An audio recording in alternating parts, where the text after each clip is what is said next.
নমস্কার। হ্যাশট্যাগ আমরা সকলের পক্ষ থেকে আমি শ্রাবণী। আমি আবার চলে এসেছি আজকের বিষয় নিয়ে আলোচনা করতে। আজকের বিষয় দিয়েছে আমাদের প্রিয় মধুকে। এজন্য অন্তর থেকে মানে কি বলবো, অনেক অনেক অনেক ভালোবাসা। কারণ এত কাজ, তোরও অনেক কাজ আমি জানি। মানে এই কাজগুলো না আমি ব্যাপারটা বুঝতে পারি যে আমাদের যাদের নিজেদের একদম হাতে কলমে কাজগুলো করতে হয় তাদের চাপটা একটু বেশি। হ্যাঁ, এই হচ্ছে ব্যাপার। তো তবুও তার মধ্যে যে তুই এত বিষয় দিয়ে রাখিস এবং তুই মানে মনে করে করে খুব সুন্দর সুন্দর বিষয় দিস, যে কারণে আমরাও বসে সুন্দর আলোচনা করতে পারি। এজন্য না মানে আগামে তোকে মানে সর্বপ্রথমে তোর আগে প্রাপ্য সব কিছু, যে বিষয়টা তুই দিয়েছিস বলেই আমরা কিন্তু সুন্দরভাবে আলোচনা করতে পারছি। তো যাই হোক, মধুমিতার চ্যানেলে মানে মধুমিতার মনের কথা ওর চ্যানেলের নাম, যারা এখনও পর্যন্ত চ্যানেল ভিজিট করেনি অবশ্যই করুন। খুব ভালো একটা মেয়ে এবং খুব প্রিয়, মানে মনের কাছাকাছি, খুব মনের কাছাকাছি এটাই বলবো। তো সকলেই মনের কাছাকাছি, তবুও মধুকে আমার মনে হয় হ্যাশট্যাগ আমরা সকলের প্রত্যেকেই খুব ভালোবাসে। ও ওর এটা পাওনা, সত্যি কথা। যাই হোক, আমি যেটা বলবো যে ওর দেওয়া বিষয়টা হচ্ছে এটা যে লোকনাথ বাবার বাণী, বাবা বলেছেন যে তোদের যা ইচ্ছা তোরা তাই কর, কিন্তু একটু বিচার করে কর।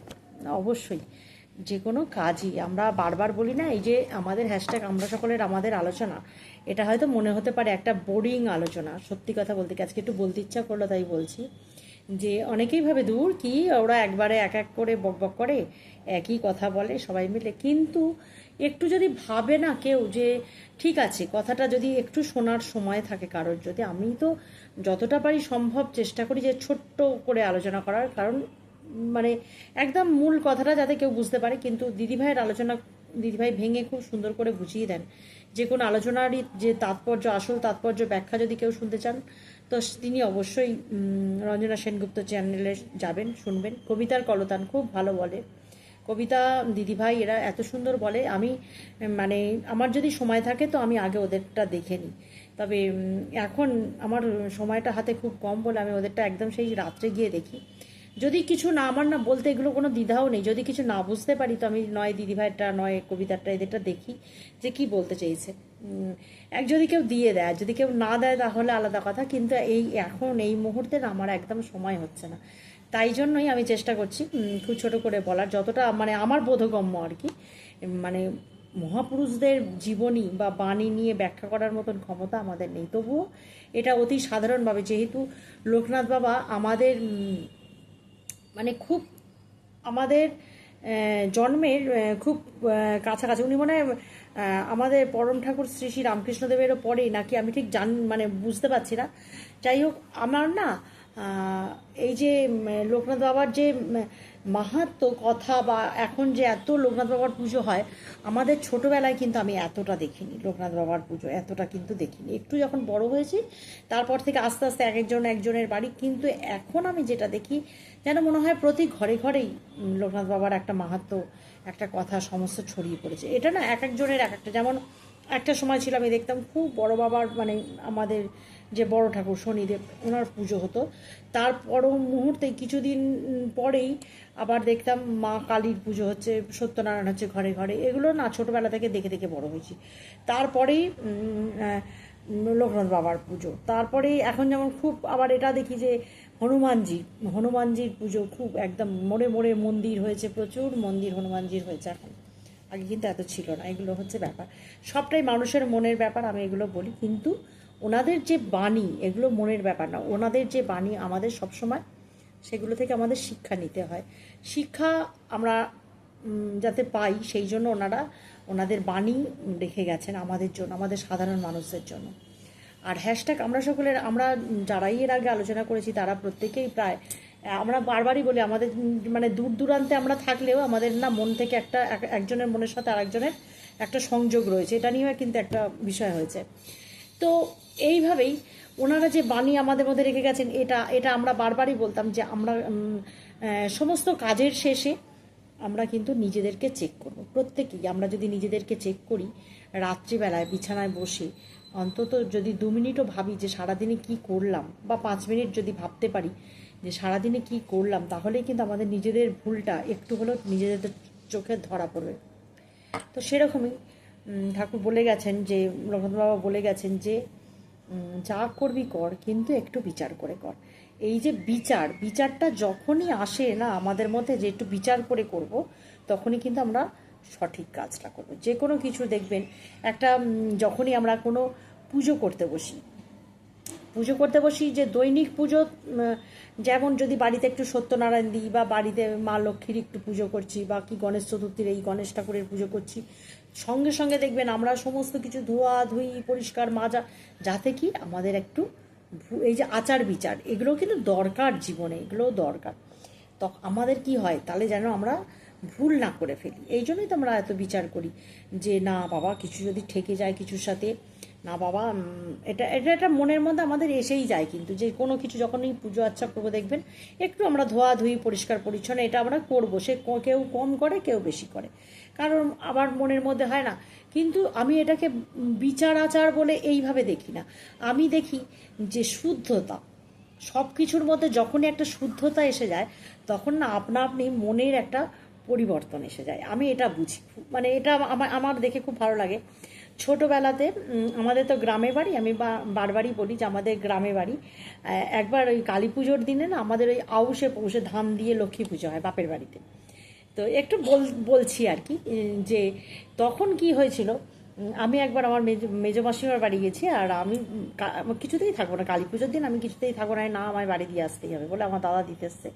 আর আমাদের সেই দিন লক্ষ্মী পুজো হলে না ওই আপনারা অনেকে জেনে থাকবেন, যারা জানেন তারা বুঝতে পারবেন যে ওই গোলা দেয় না গোবর জল করে উঠোনটায়, আমার জেঠিমা খুব সুন্দর ওটা দিতে পারতো, ওটা দিয়ে রাখতো এত সুন্দর। আমি যখন আসছি মেজো মাসিমার বাড়ি থেকে, তারপরে ওই আলপনা দিয়েছে সাদা চাল গুঁড়ো দিয়ে, আমাদের তো গ্রামে চাল গুঁড়ো দিয়ে আলপনা, আমরা যেমন এখানে খড়ি মাটি দিয়ে দিই, কিন্তু আমার বাপের বাড়িতে তখন সেই চাল গুঁড়ো দিয়ে আলপনা দিচ্ছে। এত মানে ওই যে বাড়িতে, মানে বাড়ির সামনে নেবেই যেই বাড়িতে পা দিতে যাচ্ছি, মানে বাড়িতে ঢুকেই যেন মনের মধ্যে একটা, তখন কত ছোট কিন্তু সেই একটা, আমার এখনও মনে আছে একটা অনাবিল শান্তি যাকে বলে। হ্যাঁ, মনের সঙ্গে সঙ্গে ওই যে এলাম আমার ওই বাড়িতে পা দিয়েই সঙ্গে সঙ্গে মনটার একটা কিরম পরিবর্তন হয়ে গেল। এটা এখনও আমার মনে আছে। তখন আমি মনে হয় যতদূর সম্ভব ক্লাস 9-এ পড়ি। হ্যাঁ, আর আমি বলছি না আমি কালী পুজো থাকবো না। তারপরে সেই কালী পুজোর দিন তো মোমবাতি দিয়েছে, আর ঠিক সন্ধ্যের আগের মুহূর্তেই আমি বাড়িতে ঢুকছি। আমার এটা ভীষণভাবে মনে হয়, তাই জন্য আমি ভাবি যে না, পরিষ্কার পরিচ্ছন্নতা শুদ্ধতা এগুলোর না একটা মূল্য আছে অবশ্যই, জীবনে এগুলোর মূল্য অবশ্যই আছে। এখন আমরা নিজেদের কাজের চাপে বা নানান রকমের কাজের চাপে আমরা পেরে উঠি না, সবটা পেরে উঠি না। তো আমাদের মা কাকিমাদের তো বাইরের কোনো দায়িত্ব ছিল না, তাদের ওই বাড়ির দায়িত্বটা ছিল, তারা নিজে হাতে সমস্তটা করতেন। আমার জেঠিমাকে আমি দেখেছি সমস্ত কোনো পুজো, আমাদের বাড়িতে জগদ্ধাত্রী পুজো হয় আমার বাপের বাড়িতে। হ্যাঁ, তো এখন কিন্তু এই গোলা দেওয়ার ব্যাপারটাই নেই, যে কে দেবে অতক্ষণ ধরে কোমর নিচু করে করে, কেউ দেওয়ার লোক নেই। মানে তাহলেও একটুখানি দেয় ওইসব যারা আছে বলে টোলে একটুখানি ওই সামনেটা দিয়ে দেয়। কিন্তু আমার জেঠিমা যখন দিতে আমি দেখেছি পুরোটা, আমাদের অনেকটা বড় উঠোন ছিল, এখন তো তবু ঘর হয়ে হয়ে সব উঠোনটাও ছোট হয়ে গেছে, কিন্তু তখন অনেক, এখন আবার ওই সিমেন্টিং হয়ে গেছে, ইট পেতে তার উপর খড়া মেরে পুরো উঠোন মাটি বলার কিছু নেই। তো ওই যে মনের একটা শুদ্ধতা আসতো যখনই ওই গোবর দিয়ে লেপন হতো, ওই যে গোলা দিয়ে দিত, এত সুন্দর একটা মনের ওইটা, তারপরে যে ঝকঝক চকচক করছে, তারপরে আলপনা দেয়া, তার উপরে মোমবাতি দেয়া, মানে মনটারই একটা পরিবর্তন। কাজেই না আমি এটা মানি যে একটু আচার বিচার দরকার আছে। তো ঠাকুর মানে লোকনাথ বাবা ওই কারণেই হয়তো বলেছিলেন যে যা করবি কর, বিচার করে কর। বিচার যখনই করতে যাব আমরা, তখনই কিন্তু আমাদের মধ্যে ওই ভুল করার প্রবণতাটা তখন আর থাকবে না। ভুল জানি না এটা আমার কতটা আমি সঠিক বলছি জানি না, দিদিভাইটা শুনবো, রাত্রিবেলায় শুনবো। ভুল করার প্রবণতাটা তখনই আসবে না আমাদের, যখন আমরা কোনো কিছু বিচার করে করতে যাব। আমি খুব তাড়াতাড়ি করে রান্না করছি, তখন কিন্তু আমার অতটা বিচার হবে না। যখনই আমি বিচার করে করতে যাবো, না বাবা আজকে আমার শাশুড়ির একাদশী আছে, আজকে আমার শাশুড়ির পূর্ণিমা আছে, না বাবা আমার ব্যবস্থা করে, এই যে মনের মধ্যে যখনই বিচারটা আসলো, তখনই কিন্তু আমি ঠিক আলাদা আলাদা করে সরিয়ে নেবো, কিছু ঠেকে গেলে সরিয়ে রাখবো, হাত ধোবো 14 বার। এটা হচ্ছে বাস্তব কথা, বুঝতে পেরেছেন? এটা হচ্ছে বাস্তব কথা। ওনারা তো দূরদর্শী, মানে এই এককালে বসে আরও আরও আরও অনেক কাল দর্শন করে ফেলেছেন, মানে ত্রিকালদর্শী যাকে বলে আর কি।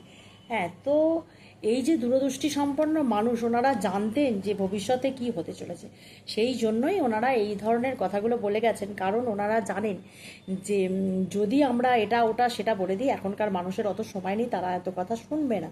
কাজেই এই যে একটা কথা, যা করবি কর, মানে সবটাই তোরা কর, কিন্তু বিচার করে কর। যখনই মানুষের মনের মধ্যে এই বিচারটা চলে আসবে, তখন তাদের দ্বারা কিন্তু ভুল কর্মটা কম হবে, মানে তারা তখন সৎপথেই থাকার চেষ্টা করবে।